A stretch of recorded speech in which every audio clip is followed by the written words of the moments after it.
কচ্ছপ ক্ষীরোদ সমুদ্রে গোবিন্দের চরণ সেবা করছে মা লক্ষ্মী দেবী।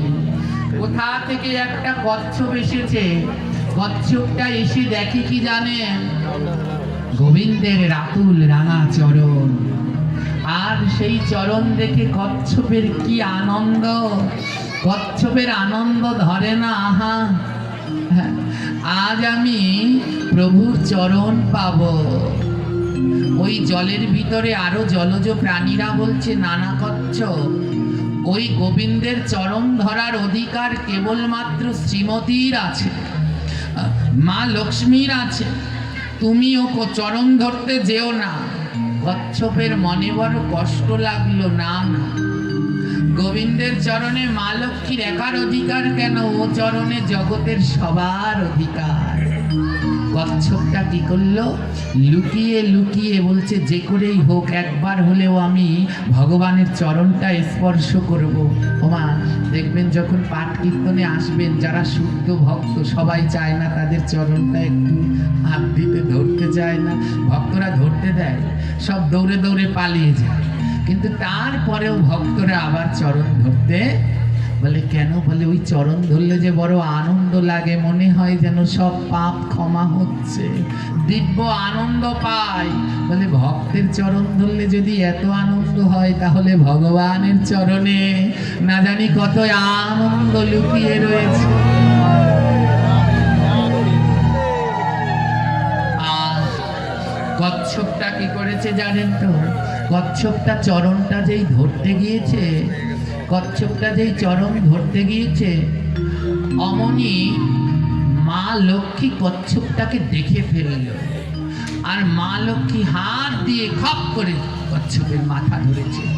দুষ্টু কচ্ছপ, তোর হাতে এত বড় বড় নখ, তুই যদি আমার গোবিন্দের চরণে স্পর্শ করিস, আমার গোবিন্দের কমল চরণে যদি আঘাত লাগে। এই বলে মা লক্ষ্মী কচ্ছপটাকে ধরে সজোরে ছুঁড়ে মেরেছে। এত জোরে ছুঁড়ে মেরেছে, কচ্ছপটা গিয়ে বৈকুণ্ঠের বাইরায় পড়েছে, দরজার বাইরা। বৈকুণ্ঠের দরজার দাঁড়ি হলো জয় আর বিজয়। জয় বিজয় ওখানে বসে, জয় বিজয় ওখানে বসে কাঁদছে। জয় বিজয় ওখানে বসে পাহারা দিচ্ছে, আর কচ্ছপটা কাঁদছে। জয় বিজয় বলছে, আরে কচ্ছপ, এটা বিষ্ণুলোক, গোলক, এই বৈকুণ্ঠে তো কেউ কাঁদে না, তোমার দুঃখ কি? কচ্ছপটা বলছে, জানো জয় বিজয়, আমি একটু প্রভুর চরণটা স্পর্শ করতে গিয়েছিলাম, কিন্তু মা লক্ষ্মী আমায় ছুঁড়ে ফেলে দিল।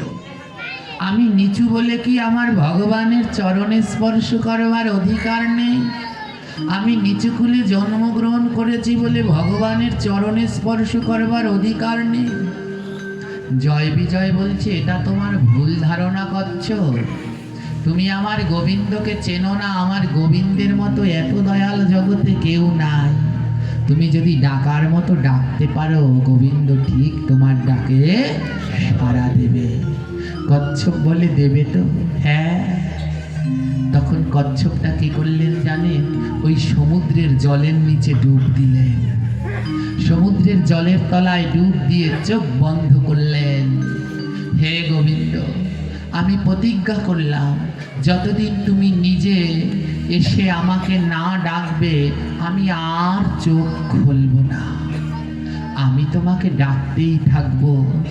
যতদিন তুমি না আসবে, ততদিন আমি এই চোখ খুলব না। কচ্ছপটা চোখ বন্ধ করে নয়নের জল দিয়ে ভগবানকে ডাকতে লাগলো, তুমি এসো এসো গৌরা আমার, এসো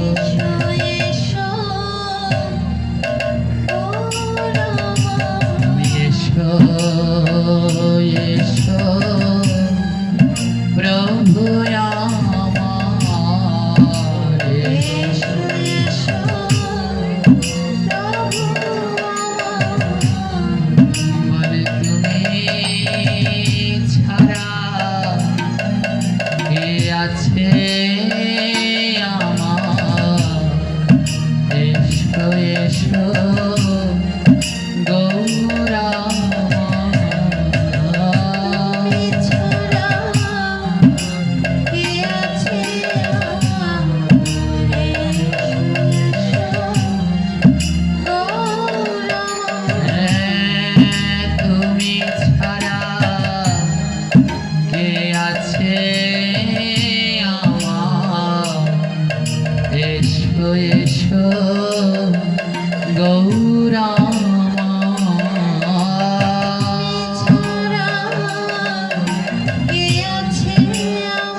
ডাকছে, ও প্রভু তুমি ছাড়া তো আমার কেউ নেই, একবার এসো না।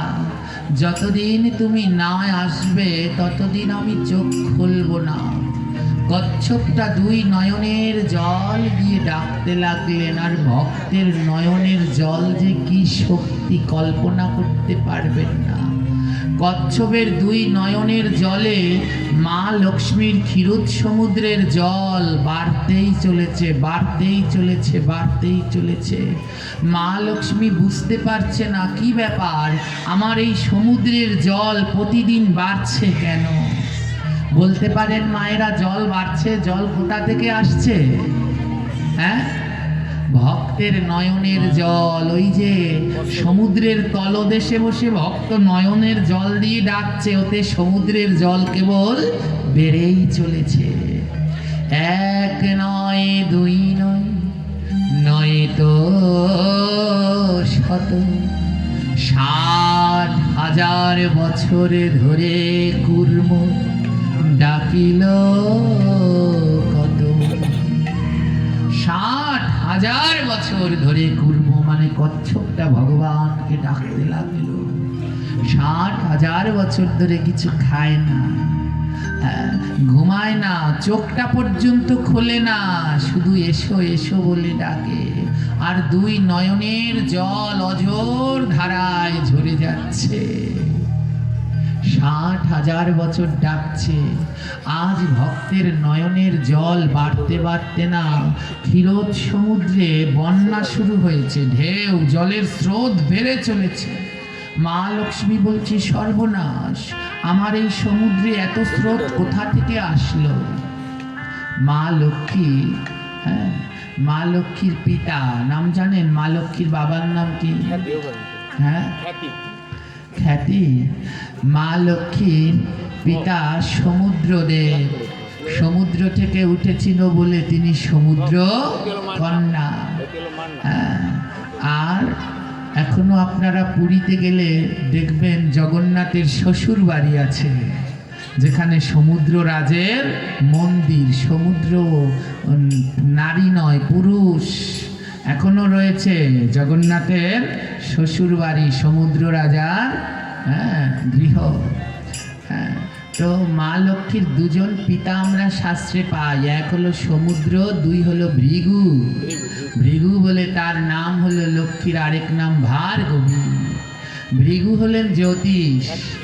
হ্যাঁ, তো মা লক্ষ্মী তখন কি করলেন, যে সমুদ্রে এত জল, কেন এত জল বাড়ছে, তা আমি আমার বাবার কাছে যাই, গিয়ে একটু, বাবা তো জ্যোতিষ, বিবেচনা করে দেখুক, গণনা করে দেখুক এত জল কোথা থেকে আসছে। ভৃগু ছিলেন পরম কৃষ্ণ ভক্ত। ভৃগুর কথা আপনারা সবাই জানেন, যার চরম চিহ্ন ভগবান বুকের মাঝে রেখে দিয়েছেন। ভৃগু জ্যোতিষ ছিলেন। মা লক্ষ্মী যখন ভৃগুর কাছে গেলেন, ও বাবা, আমার ক্ষীরোদ সমুদ্রে এত জল কোথা থেকে? ভৃগু বুঝতে পারলেন যে ক্ষীরোদ সমুদ্রের তলদেশে একজন ভক্ত 60,000 বছর ধরে কাঁদছে। চিন্তা করুন, ভগবানকে এমনি পাওয়া যায় না, ভগবানকে পাওয়ার জন্য দরকার হলো নয়নের ধারা। তাই তো ভগবান বলছে, আমি সবার কাছে ধরা দেই না, যার নয়নে কৃষ্ণ নামের ধারা, আমি তার কাছে দেই গো ধরা। যে কৃষ্ণ কৃষ্ণ বলে নয়ন ধারায় ভাসতে পারে, ভগবান তার কাছে ধরা দেয়। যে কৃষ্ণ বলে কাঁদতে কাঁদতে নয়নের জল দিয়ে ধুলা কাদা করে দেয়, ভগবান বলছে, আমি কার কাছে বাধা জানো? কাঁদিতে কাঁদিতে যাবে, ধুলা হবে কাদা,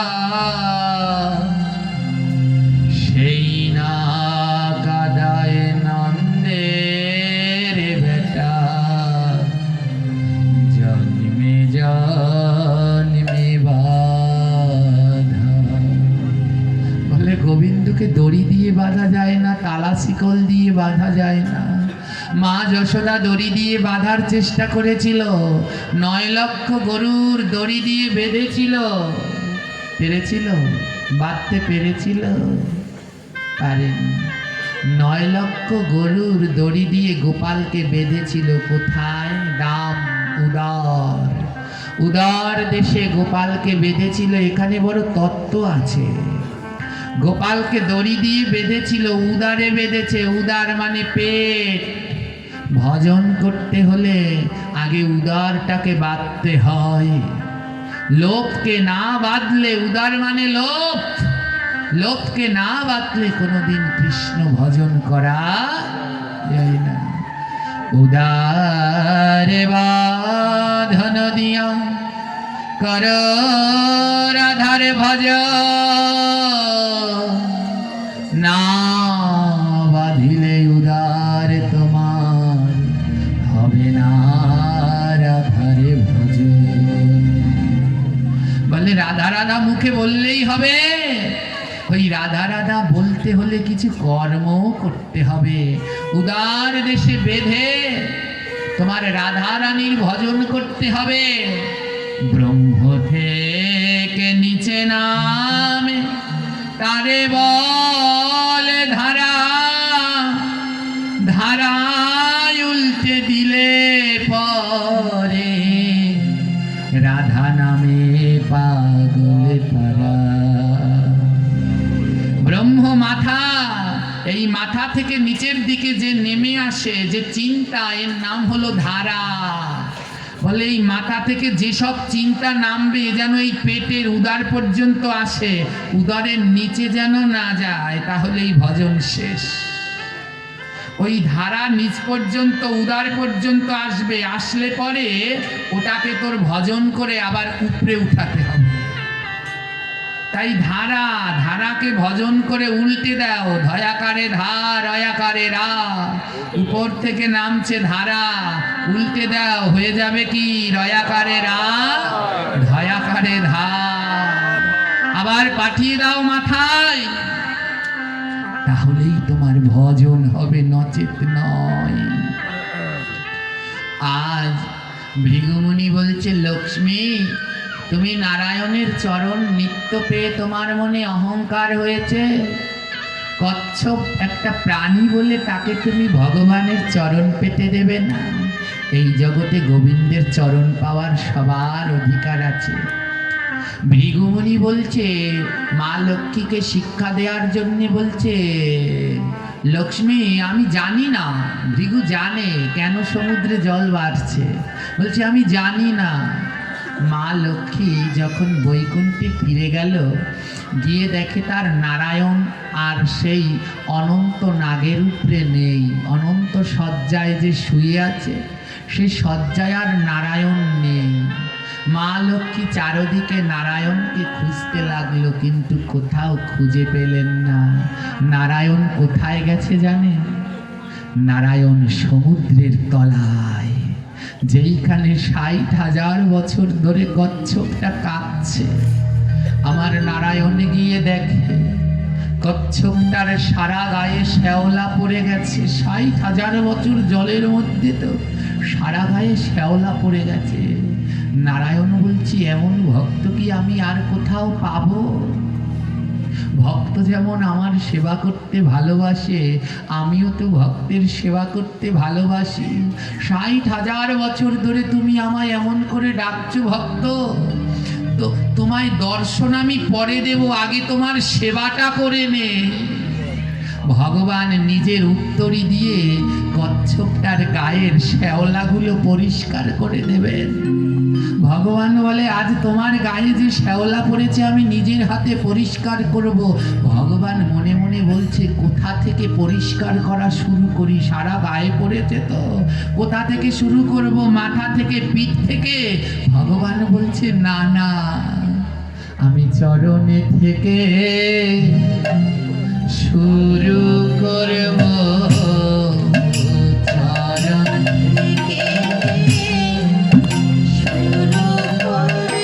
আমি চরণ থেকে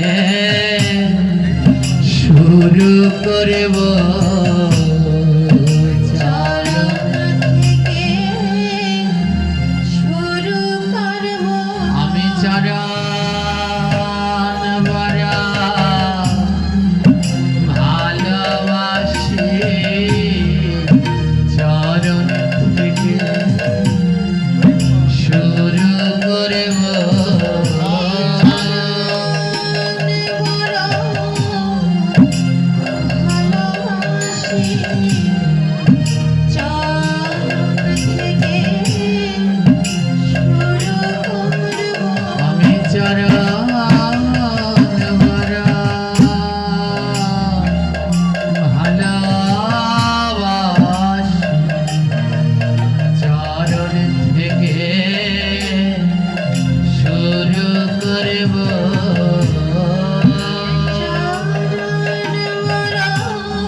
আমার ভক্তের গায়ে যে শ্যাওলা জন্মেছে, এ শ্যাওলা আমি পরিষ্কার করব চরণ থেকে। দেখুন, বললাম না প্রথম যে শ্লোকটা পাঠ করলাম, ভগবানও ভক্তের সেবা করতে ভালোবাসে। আজ ভগবান নিজের হাতে ভক্তের চরণ পরিষ্কার করে দিচ্ছে। মা লক্ষ্মী নারায়ণকে না পেয়ে চারদিকে হন্যে হয়ে ঘুরছে। এদিকে নারদ ঋষি ভগবানের এই ভক্ত নিষ্ঠা দেখে নয়ন জলে ভাসছে। মা লক্ষ্মী বলে, নারদ তোমার নয়নে জল কেন? নারদ বলে, মাগো তুমি তো নারায়ণকে সব জায়গায় খুঁজলে, একটু নিজের যেখানে দাঁড়িয়ে আছো চরণের নিচের দিকে তাকিয়ে দেখো। তাকিয়ে দেখে জলের তলায় নারায়ণ আমার কাঁদছে আর একটা কচ্ছপের চরণ পরিষ্কার করছে। নারদ বলছে, ওমা এমন ভগবান দেখেছো যাকে বিশ্ব ব্রহ্মাণ্ডের সবাই ডাকে, আর সে আজ নিজের হাতে ভক্তের চরণ পরিষ্কার করে। নারদ বলে, ও লক্ষ্মী বলে, নারদ ভক্তটা কে? নারদ বলে, চিনতে পারছো না মা? একদিন ও এসেছিল নারায়ণের চরণে প্রণাম করতে, তুমি ওকে ছুঁড়ে ফেলে দিয়েছিলে। আজ যেই নারায়ণের চরণে প্রণাম করতে এসেছিল, আজ সেই নারায়ণ ভক্তের চরণ তলে পড়ে কেমন গৌর গৌর হরি হরি নয়নের হারা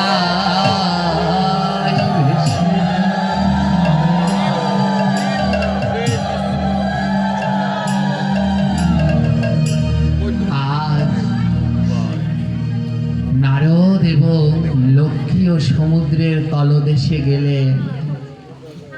কচ্ছপটা 60,000 বছর ধ্যান করলেন, নারায়ণকে ডাকলেন। ভগবান ডাকছে, ভক্ত চোখ খোলো, চোখ খোলো।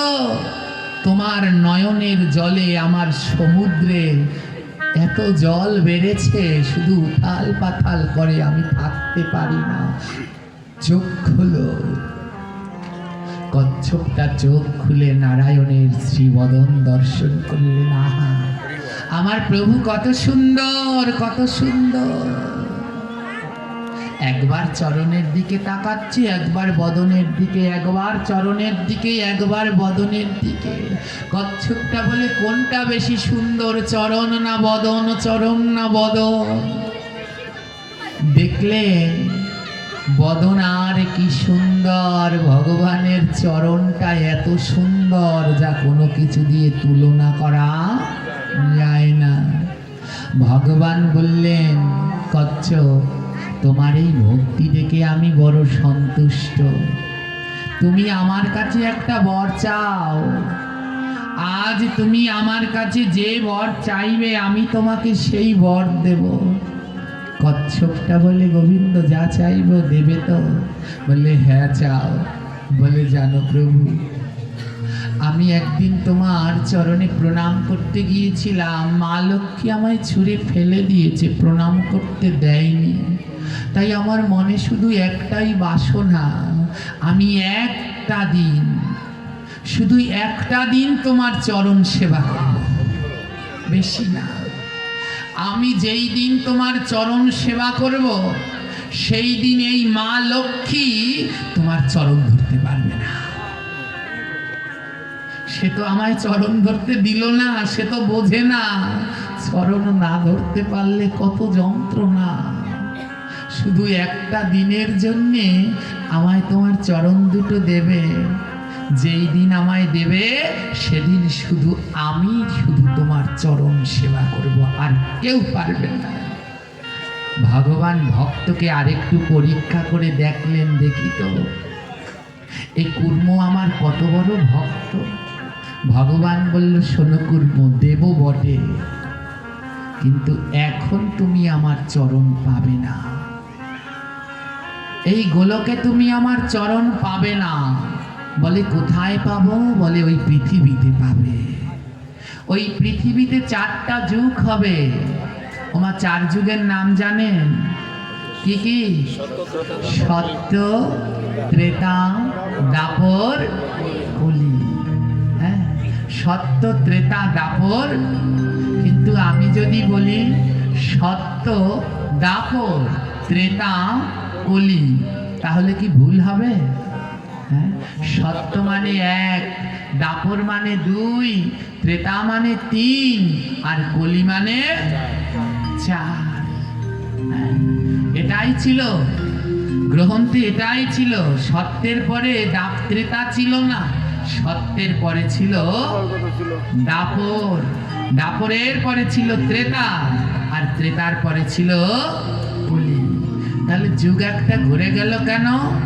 এই অহল্যার এক পুত্র ছিল, অহল্যা, সতী অহল্যা, যাকে সত্য যুগে গৌতম মুনি অভিশাপ দিয়েছিলেন, তুমি পাথর হয়ে যাও।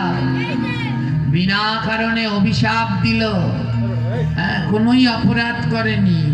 অহল্যা বলে আমি কোন যুগে মুক্তি পাবো প্রভু? বলে তুমি মুক্তি পাবে ত্রেতা যুগে। হ্যাঁ, ত্রেতা যুগে তুমি মুক্তি পাবে। বিনা কারণে এই প্রত্যেক যুগের আয়ুষ্কাল, সত্য যুগের আয়ু হলো 17,28,000 বছর। হ্যাঁ, আর ত্রেতা যুগের আয়ু 12,96,000 বছর। আর দাপর যুগের আয়ু 8,64,000 বছর। আর কলি যুগের আয়ু 4,32,000 বছর। কিন্তু একটু ঘুরে গেল, দাপর যুগের আয়ু ছিল 12,96,000, আর ত্রেতার আয়ু ছিল 8,64,000। হ্যাঁ, তো এত বছর অপেক্ষা করতে হবে। এই অহল্যা মার একটা ছেলে ছিল, এর নাম হলো শতানন্দ। এই শতানন্দ মায়ের উপরে এত ভক্তি ছিল, মায়ের জন্য ভগবানের আরাধনা করতে লাগলেন। জিজ্ঞেস করলো কি চাই? ভগবান বলল কি চাই? শতানন্দ বলে প্রভু, আমার মাকে আমার বাবা অভিশাপ দিয়েছে, মুক্তি পাবে ত্রেতা যুগে। এখন সত্য যুগ, এরপরে দাপর, তারপরে ত্রেতা। এত কাল আমার মা পাথর হয়ে কষ্ট পাবে। ও প্রভু, তুমি একটা কাজ করো, যুগ একটা ঘুরিয়ে দাও। ভক্তের ইচ্ছায় ভগবান যুগ ঘুরিয়ে দিলেন। দাপর নিয়ে গেলেন পরে, আর ত্রেতা নিয়ে আসলেন আগে। তাহলে সত্য এবং ত্রেতা এই 2 যুগের আয়ু যোগ করলে কত হয়? 30,24,000 বছর। ভগবান সেই কচ্ছপটাকে একটু পরীক্ষা করলেন। কচ্ছপ বলে প্রভু, একটা দিন, বেশি না, একটা দিনের জন্য তোমার চরণটা সেবা করতে যাই, একদিনের জন্য সুযোগ দাও। ভগবান বললেন, হে কচ্ছপ, তুমি একদিনের জন্য আমায় পাবে বটে, তবে এই গোলকে পাবে না, মর্তের ভূমিতে পাবে, তবে সত্য যুগেও পাবে না, তুমি ত্রেতা যুগে আমার চরণ পাবে। তোমার 30,24,000 বছর কাটাতে হবে, তারপরে তুমি একদিনের জন্য আমার চরণ পাবে। চিন্তা করুন, 60,000 বছর ধরে ডেকে বলে একদিনের জন্য তোমার চরণ সেবা করতে চাই। ভগবান বলে এখন না, 30,24,000 বছর পরে গিয়ে পাবে। রাজি আছো? কচ্ছপ বলে, হে গোবিন্দ, আমি তো ভেবেছিলাম কোনোদিনই তোমার চরণ পাবো না, তার মানে আমিও চরণ পাবো ওই 30,24,000 বছর। ও আমার কাটবে প্রভু, চিন্তা নেই, তুমি ওই 30,24,000 বছর পরে ত্রেতা যুগেই না হয় তোমার চরণ আমায় দিও একটা দিনের জন্য। নারদ জিজ্ঞেস করে, ওগো কুর্ম, তুমি এতদিন কি করে কাটাবে? একদিন, 2 দিন নয়, 30,24,000 বছর তুমি কি করে কাটাবে? কুর্ম বলে কি করবো জানো, এ তো ভগবানের কিছু নয়, এ তো ভগবানের কৃপা। ভগবান আমায় সময় দিলে, 30,24,000 বছর আমায় সময় দিলে। আমি এই কদিন কি করব জানো, আমি সাধু ভক্তে সঙ্গ করব।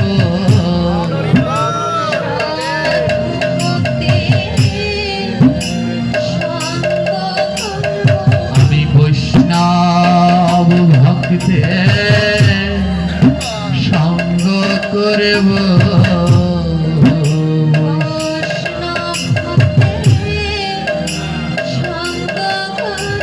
আমার পাপের তরি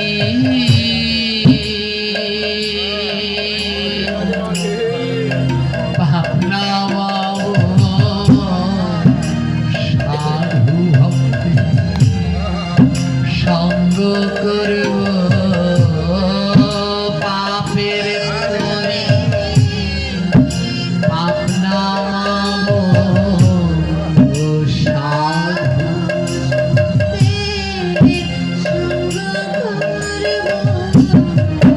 নারদ বলছে, কুর্ম তোমার রাগ হয় না ভগবানের উপরে? তোমায় এতদিন অপেক্ষা করাবে? কুর্ম বলে, ও নারদ, ও তো আমার পাপের ফল। তাই গোবিন্দের এত কৃপা, আমায় 30,24,000 বছর সময় দিয়েছে। এই সময় ধরে আমি ভক্তবৃন্দে সঙ্গ করব।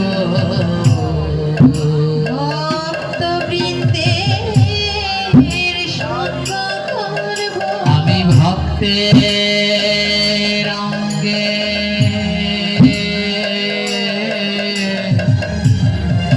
প্রিয়ায় অঙ্গ করব মধু ভক্ত সঙ্গ।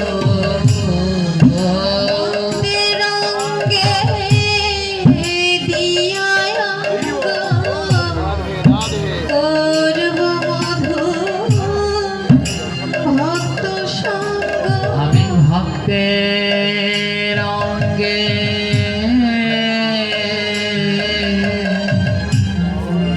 প্রিয়ায় অঙ্গ করব মধু ভক্ত সঙ্গ। ভক্তের অঙ্গে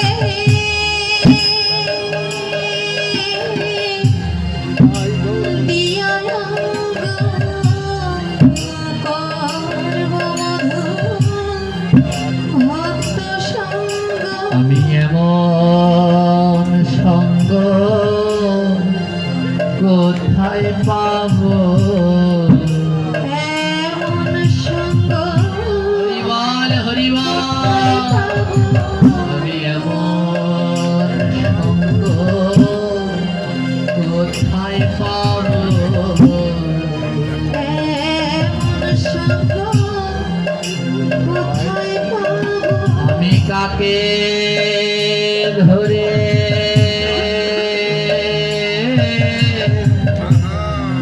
প্রাণ জুড়াবো?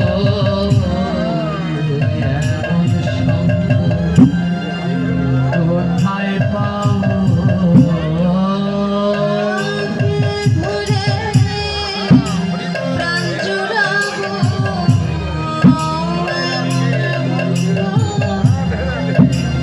কোথায় পাবো?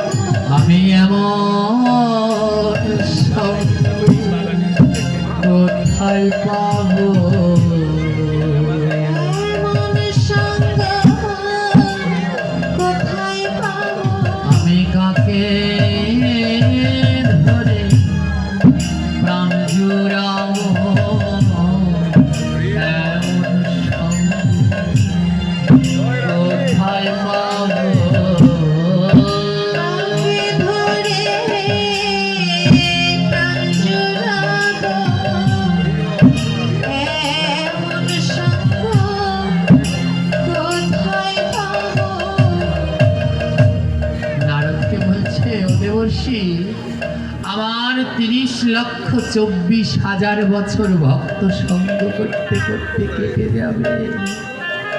ভগবান বলছে, হে কুর্ম, তোমার এই ভক্তি দেখে জগতের মানুষ দেখবে, সবাই বলে ভগবানকে পেতে হলে ভক্তি লাগে, কিন্তু শাস্ত্র বলে ভগবানকে পেতে হলে ধৈর্য লাগে।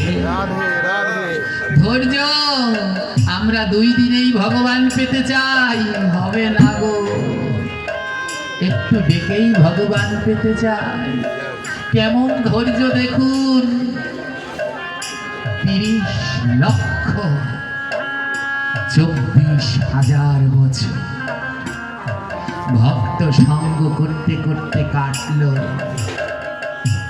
ত্রেতা যুগে সেই কচ্ছপটা জন্ম নিল, নাম হলো তার মাধব। কি নাম হলো? ওমা, পূর্বজন্মে ভক্ত ছিল তো, তাই পূর্বজন্মের কোনো লীলা সে ভোলেনি, পূর্বজন্মের কোনো কথা সে ভোলেনি। ত্রেতা যুগে জন্ম নিয়েছে, নাম হলো তার মাধব। কোথায় জন্ম নিয়েছে? বেল নদীর তীরে। মাধব জানে ত্রেতা যুগে রামচন্দ্র যখন বনবাসে যাবে, এই নদীটা তাকে পার হতে হবে। সেই কচ্ছপ ত্রেতা যুগে তার নাম হলো কি? জোরে বলো। মাধব পাটনি। নৌকা বাইতো, খেয়া বাইতো মাধব পাটনি। আর প্রতিদিন ভগবানকে ডাকতো, প্রভু আমি 30,24,000 বছর ধরে অপেক্ষা করে আছি, কবে তোমার চরণটা পাবো। মাধব পাটনির একটা ভাঙা নৌকা, ভাঙা নৌকা নিয়ে খেয়া ঘাটে বসে প্রতিদিন ডাকে, কবে আসবে, কবে আসবে তুমি, রাম অবতার হয়ে কবে এই ঘাটে আসবে, আমি জানি তুমি আসবে। মা, রামচন্দ্র বনবাসে গিয়েছেন শুধু কৈকেয়ীর সেই সত্য রক্ষার জন্য নয়, রামচন্দ্র বনবাসে গিয়েছিলেন কত ভক্তকে কৃপা করবার জন্য জানেন। ওই বনের ভিতরে কাঁদছিল মা সবরী, নদীর এপারে কাঁদছিল মাধব পাটনি, ওপারে কাঁদছে সবরী। ভক্ত কাঁদলে কি ভগবান থাকতে পারে? ভগবান বনবাসে রওনা দিয়েছে। রামচন্দ্র যখন বনবাসী, রামচরিত্র বড় মধুর, অমৃতময়। হ্যাঁ, এর জন্য রামকে বলা হয়েছে পুরুষোত্তম, মর্যাদাপূর্ণ। কৃষ্ণকে বলেনি, রামকে বলা হয়েছে পুরুষোত্তম, মর্যাদাপূর্ণ। কি করে মর্যাদা দিতে হয় সেটা শিখিয়েছেন ভগবান শ্রী রামচন্দ্র। রামচন্দ্র যখন বনবাসে যাবে, তার 3টা মা, কৌশল্যা, কৈকেয়ী, সুমিত্রা। বড় তার গর্ভধারিণী মা কৌশল্যা বনবাসে যখন যাবে, মা নিয়ম অনুসারে প্রণাম করলে প্রথম প্রণামটা কে পায়? কৌশল্যা। একে তার গর্ভধারিণী মা, 2 আবার ওই 3 মায়ের মধ্যে সে বড়। কিন্তু রামচন্দ্র যখন বনবাসে যাবেন জানেন, তখন তিনি তার গর্ভধারিণী মা কৌশল্যাকে আগে প্রণাম না করে মা কৈকেয়ীকে প্রণাম করলেন। মা কৈকেয়ীর চরণে প্রণাম করলেন। লক্ষণ বলছে, দাদা, লক্ষণ তো পাশে পাশে থাকে। লক্ষণ বলছে, দাদা তুমি আমার কৌশল্যা মাঝে কেঁদে ভাসাচ্ছে, তাকে প্রণাম না করে যে তোমায় বনবাসে পাঠাচ্ছে তাকে প্রণাম করলে, ওই কৈকেয়ী মাকে প্রণাম করলে। লক্ষণ বলে, রাম বলে, লক্ষণ, কৈকেয়ী মায়ের মতো আমার আর কোনো বান্ধব নাই। ও বনবাস নয়, ও আমার জন্য আশীর্বাদ। লক্ষণ বলে, বনবাস আবার কারো আশীর্বাদ হয়? রামচন্দ্র বলে, শোন লক্ষণ, মা আমাকে বনবাসে পাঠিয়েছে কেন জানিস? মাটির হাঁড়িতে যদি জল রাখে, মাটির কাদা মাটির কলসে যদি জল রাখে, বেশিক্ষণ জল টেকে না, কলস গলে পড়ে যায়। আর পোড়া মাটির কলসে যদি জল রাখে, জল যত বছর রাখবেন তাও পড়বে না। রামচন্দ্র বলছে, জানিস আমি তো সবে শিক্ষা শেষ করে গৃহে ফিরেছি, এখনই যদি রাজা হই কাদামাটি গলে পড়ে যেতে পারি। আর আমার কইকেই মা আমায় কত ভালোবাসে জানিস লক্ষণ, আমাকে 14 বছরের জন্যে বনে পাঠাচ্ছে। কেন জানিস? আমি 14 বছর ধরে বনের ভিতরে মুনি ঋষি সাধু গুরু বৈষ্ণব আমি তাদের সঙ্গ করে করে আমার কাদামাটির দেহটাকে শক্ত করে আমার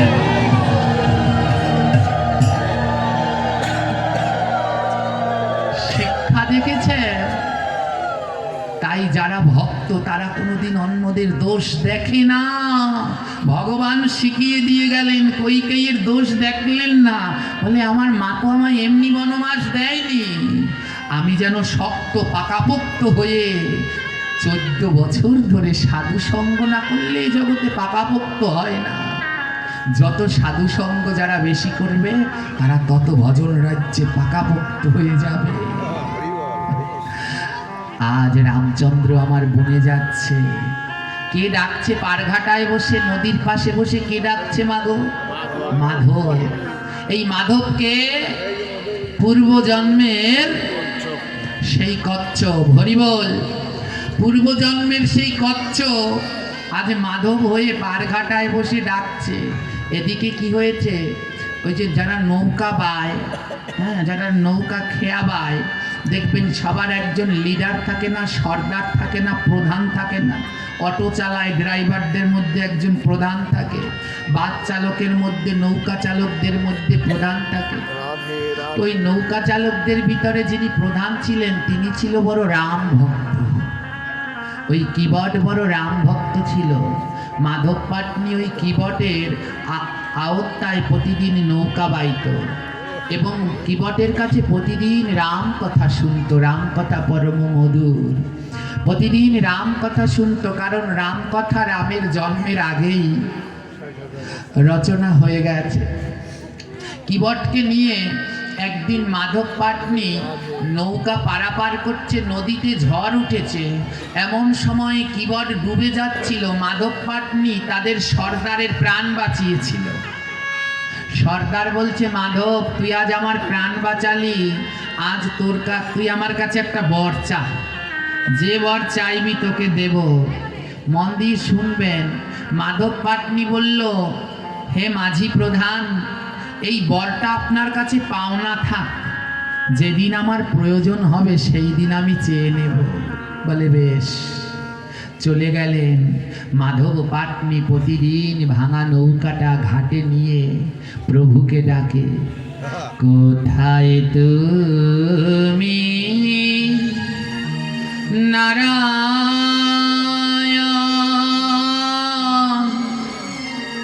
বিপদ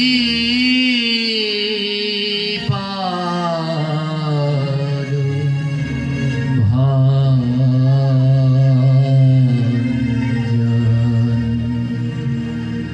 তুমি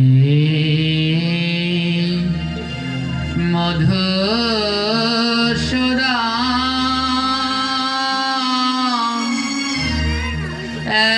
একবার মোরে তুমি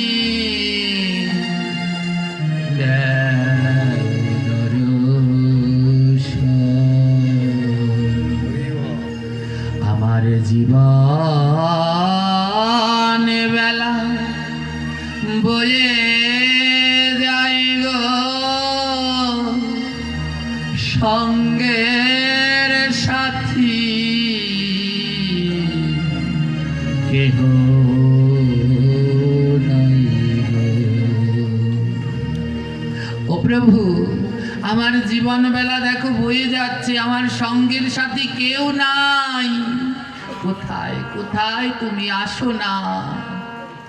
ভক্তের ডাকে ডাকে, এই আলোচনা অনেক বৃহৎ। ভক্তের ডাকে ডাকে আজ ভগবান চলে আসলেন।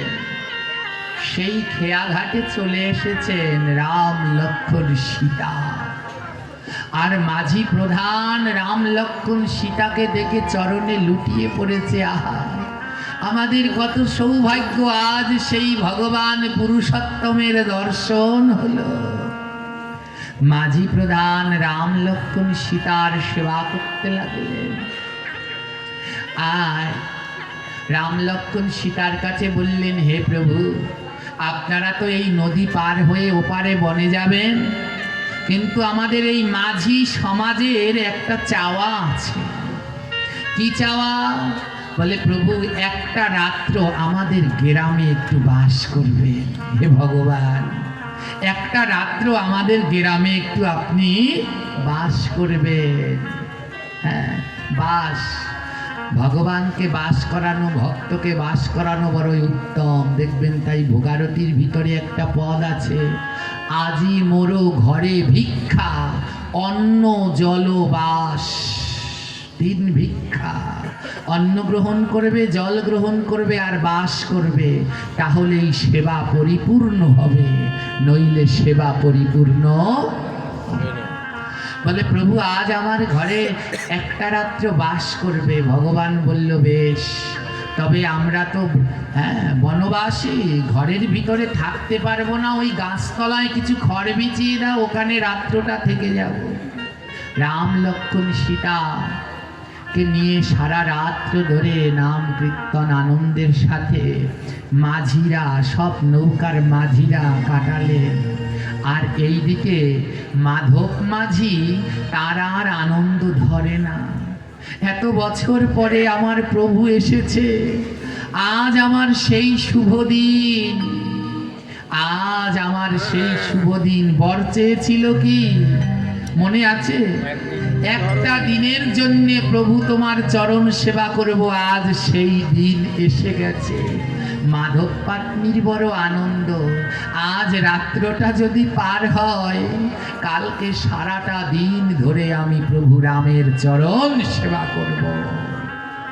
মাধব পাটনি যখন রাম লক্ষ্মণ সীতা ঘুমিয়ে পড়লেন, মাধব পাটনি তাদের মাঝি প্রধান কিবটের বাড়িতে গিয়ে দরজায় করাঘাত করে ডাকছেন। কিবট দরজা খুলে বলছে, মাধব, এত রাত্রে তুমি কি চাও? মাধব বলছে, আমি আমার বরটা চাইতে এসেছি। মনে আছে? একটা বর পাওনা আছে কি? মাধব পাটনি বলছে, কিবট রাজা, আজ আমাকে আমার বরটা দাও। কিবট বলে, কি বর চাই? বলে, জানো আমাদের ওই বেন নদীতে 100খানা নৌকায় প্রতিদিন খেয়া পারাপার হয়। কয়খানা নৌকায়? 100খানা নৌকায় খেয়া পারাপার হয়। এত যাত্রীর চাপ, 100খানা নৌকা থাকে। মাধব মাঝি বলছে, প্রভু তোমার কাছে আমি আজ যে বরটা চাই সেটা হলো কি, কাল ওই খেয়া ঘাটে শুধু একটা নৌকা থাকবে, সেটা হলো আমার। এই বর আমাকে দিতে হবে, আর নৌকা ওই ঘাটে থাকা চলবে। বলে, বেশ তাই হোক। কিবট সর্দার মাঝি সব মাঝিদের ডেকেছে, তোমরা এই মুহূর্তে ঘাটের যত নৌকা আছে সব নিয়ে চলে যাও। সব মাঝিরা মিলে যার যার নৌকা নিয়ে চলে গেল। এবার ঘাটে কয়টা নৌকা আছে? জোরে বলবেন মায়েরা, কার নৌকা? বলুন তো মাধব এই বরটা কেন চাইলেন? কারণ কালকে এই ঘাটে রামচন্দ্র পার হবে। যদি 100টা নৌকা থাকে, অন্য নৌকায়ও রামচন্দ্র উঠতে পারে, তাই আগে ঝামেলাগুলো বিদায় করে নিল। একটা নৌকাও রাখলো না। এখন নৌকা আছে কয়টা ঘাটে?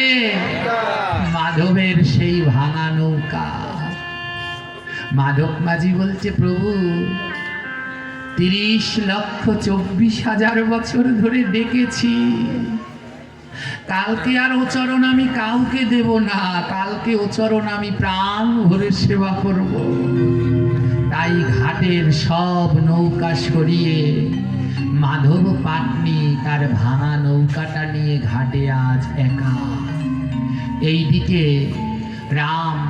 রামচন্দ্র সকাল না হতেই ভাই লক্ষ্মণ আর সীতাকে ডেকে তুলছে, ওঠো তাড়াতাড়ি চলো। লক্ষ্মণ বলে, দাদা এখনো তো সকাল হয়নি, বলে সকাল হলে সবাই আবার লাইন দেবে, ভিড় করবে, তার থেকে ভোর ভোর বেরিয়ে পড়ি, কেউ দেখতে পারবে না, আমরা চলে যাই। বলে বেশ। সকাল সকাল গিয়ে আজ খেয়া ঘাটে দাঁড়িয়েছে। মহাজন এখানে তত্ত্ব দিয়েছে, হেজি তোমরাও যেন দেরি করো না, কেউ দেখার আগেই সকাল সকাল গিয়ে আমার গোবিন্দের খেয়া ঘাটে দাঁড়িয়ে পড়ো। বেশি লাইন পড়ে গেলে পার হতে অনেক সময় লেগে যাবে। এই পাঠ শেষ হওয়ার পরে আমরাও নদীর ওপারে থাকি। যারা আগে আগে যাবে তারা আগে আগে খেয়া পাবে, যারা পরে যাবে তারা পরে পাবে। হ্যাঁ, তাই যত আগে গিয়ে দাঁড়াবেন ওই খেয়া ঘাটে তত আগে আগে পাবেন। খেয়া ঘাটটা কি? খেয়া ঘাটটা কি? কোন খেয়া ঘাটে গিয়ে দাঁড়াবেন? হ্যাঁ, এটা খেয়া ঘাট। এটাই সেই খেয়াঘাট। ভাগবত মাহাত্ম্যের ভিতরে বলেছে, যেইখানে ভাগবত হয়, সাধু সঙ্গ হয়, যেই ভক্ত ভাগবত পাঠের আগে আসরে এসে বসে বসে অপেক্ষা করে, ভগবান বলছে মৃত্যুর পরে তাদের বৈতরণীতে অপেক্ষা করা লাগে না। সেই অপেক্ষা এখানেই ধ্বংস হয়ে ওখানে পার হয়ে যায়। আর যারা ভাগবত পাঠের শেষে শেষে আসে, এদের জন্য অপেক্ষা সুনিশ্চিত। কত জন্ম যে ও ঘাটে অপেক্ষা করতে হবে কোনো ঠিক নেই। আজ রামচন্দ্র, লক্ষ্মণ আর সীতা খেয়া ঘাটে গিয়ে দাঁড়ালেন। মাঝি কয়জন? ওমা, নৌকা পারাপার করতে হলে মাঝি কি ঘাটে নদীর সাথে থাকে? ঘাটের সাথে থাকে না মাছ নদীতে থাকে? ঘাটের সাথে থাকে না। যাত্রী নিতে হলে ঘাটের সাথে নৌকা বেঁধে রাখবে না। কিন্তু মাধব মাঝি কি করেছে জানেন? নৌকাটা ঘাটে না বেঁধে ওই নদীর মধ্যখানে বেঁধে রেখেছে। রাম, লক্ষ্মণ, সীতা গিয়ে দেখে ঘাটে একটাও নৌকা নেই। লক্ষ্মণ বলে, দাদা কি ব্যাপার? এই ঘাটে তো 100 খানা নৌকা থাকে। 100 খানা না থাকলেও অন্তত এখন সকালবেলা 50 খানা তো থাকবে, কিন্তু ঘাটে তো একটা নৌকাও নাই। নৌকাগুলো গেল কোথায়? রামচন্দ্র বলে, লক্ষ্মণ কে বলছে নৌকা নাই? ওই যে তাকিয়ে দেখো, দূরে একখানি নৌকা দেখা যায়। কেন জানি মনে হয় মাঝি চেনা বড় হয়। ওই তো দূরে একটা নৌকা দেখতে পাচ্ছি, আর নৌকার মাঝিটাকে আমার কেমন জানি চেনা চেনা লাগছে। ওমা, ভগবান চেনে না? চেনে না? ও মাঝিটা কে জানো? হ্যাঁ, পূর্বজন্মের। লক্ষ্মণ বলে, মাঝিটা বড় বোকা দাদা। দেখো, যাত্রী পারাপার করতে হলে নৌকা রাখতে হয় ঘাটে, আর ও রেখেছে নদীর মাঝখানে। ও রেখেছে নদীর মাঝখানে।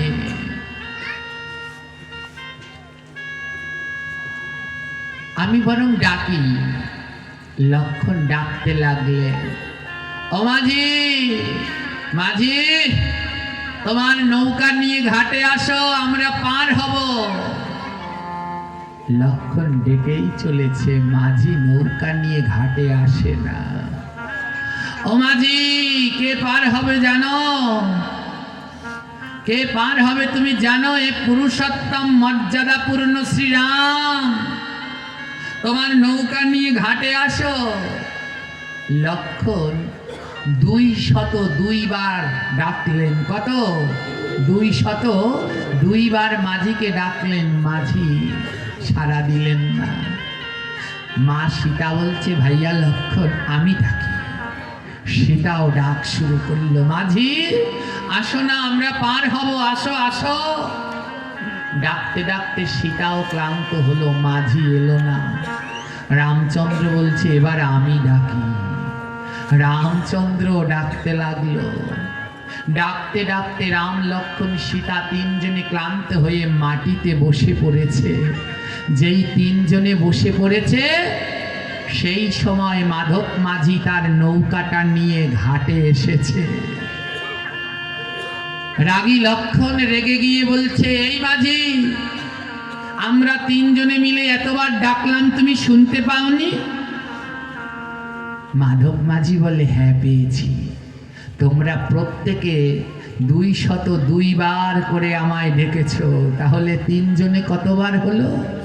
306 বার। তোমরা তিনজনে আমায় 306 বার ডেকেছো। লক্ষণ বলে, তুমি গুনে রেখেছো? বলে, হ্যাঁ। তোমরা তিনজনে মিলে 606 বার আমায় ডেকেছো, গুনে রেখে দিয়েছি।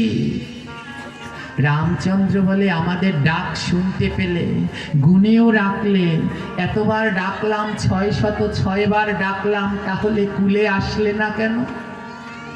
মাধব মাঝি বলে, গোবিন্দ, তোমাকে একটা শিক্ষা দিলাম। হে প্রভু, তোমাকে আজ আমি একটা শিক্ষা দিলাম।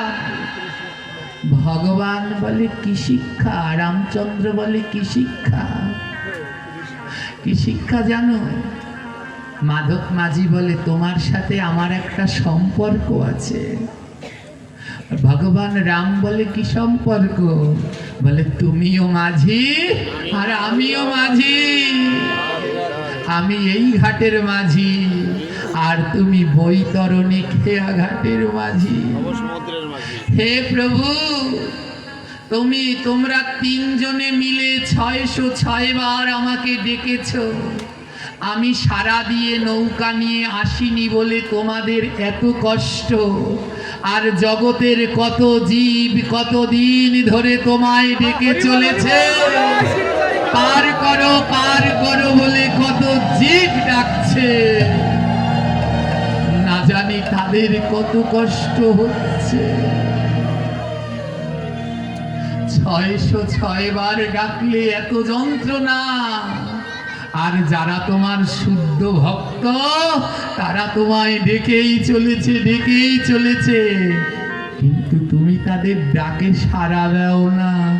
তাই তোমাকে একটু শিক্ষা দিলাম, প্রাণনাথ, ডাকলে সাড়া দিও, না হলে ভক্তির যে বড় যন্ত্রণা হয়। যদি ডাকে তোমার ভক্ত, সারা দিয়া তুমি জানো না ভক্তের মনে কষ্ট আছে কতখানি। তুমি জানো না ভক্তের মনে কত কষ্ট। তুমি ডাকলে পরে সাড়া দিও প্রভু, তোমার ওই বৈতরণীর নৌকা নিয়ে সাড়া দিও। ভগবানের দুটি নয়নে জল। আজ আমায় এক শিক্ষা দিলে মাঝি, আজ আমায় এক শিক্ষা দিয়ে দিলে তুমি। সেদিন আমরা প্রথম দিন যখন পাটে আসবো, নৌকা পাচ্ছিলাম না, সবাই দাঁড়িয়েছিলাম। কারো তারা সহ্য হচ্ছিল না। কেউ বলছে কতক্ষণ দাঁড়িয়ে থাকবো, নৌকা কই, ব্রিজ ঘুরে যেতে হবে, কত কি মনে মনে ভাবছি। হায় রে, এতটুকু সময় ধৈর্য নাই, ওই খেয়া ঘাটে না জানি কত জন্মান্তর দাঁড়িয়ে থাকতে হবে।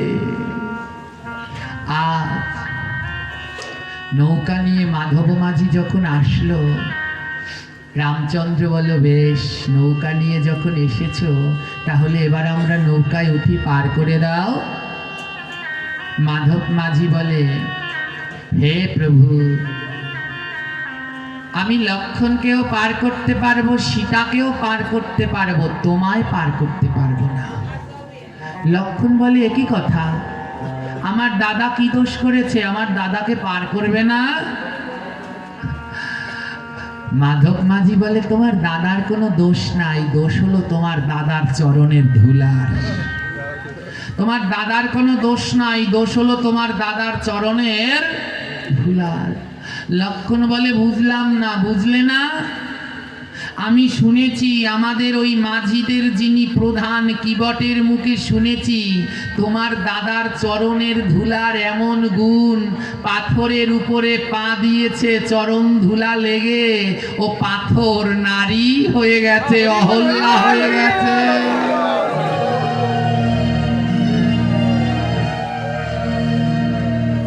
বলে তোমার দাদার চরণ ধুলার এমন গুণ, পাথরে লেগে পাথর গেছে নারী হয়ে। হ্যাঁ, মাধব মাঝি বলে যদি তোমার দাদার চরণের ধুলা আমার নৌকায় লেগে নৌকাটা আবার নারী হয়ে যায়, তাই তোমার দাদাকে আমার নৌকায় ওঠাবো না।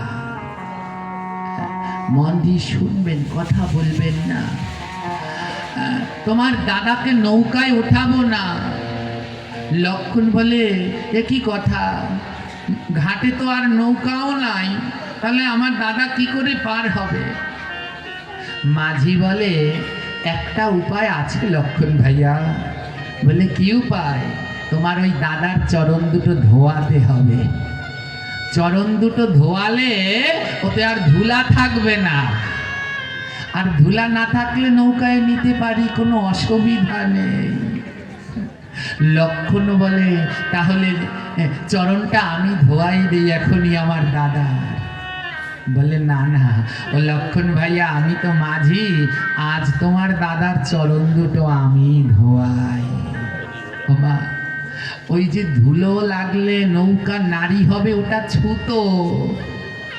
মাধব মাঝি আজ প্রভুর চরণ ধোয়াবে, তার উদ্দেশ্যে আজ এই চাতুরতা করছে। রামচন্দ্রের দুটি নয়নে জল ঝরছে, যেই জনা কৃষ্ণ ভজে সে বড়। আজ চরণ ধোয়াতে, ভক্তের চরণ জল করতে হলে তিনটি জিনিস লাগে, ফুল লাগে, গামছা লাগে, আর জল লাগে। চরণটা ধুয়ে গামছা দিয়ে পুছে তারপরে ফুল দিতে হয়। আজ ভগবানের চরণ ধোয়াবে, তার জন্যে বসতে দিতে হবে। ভগবান শ্রীরামকে বসতে দেওয়ার জন্যে ছোট্ট একটা তক্তা দিয়েছে, ছোট্ট, তাতে বসা যায় না। এক পাশ বসেছে, আরেক পাশ বসতে পারছে না।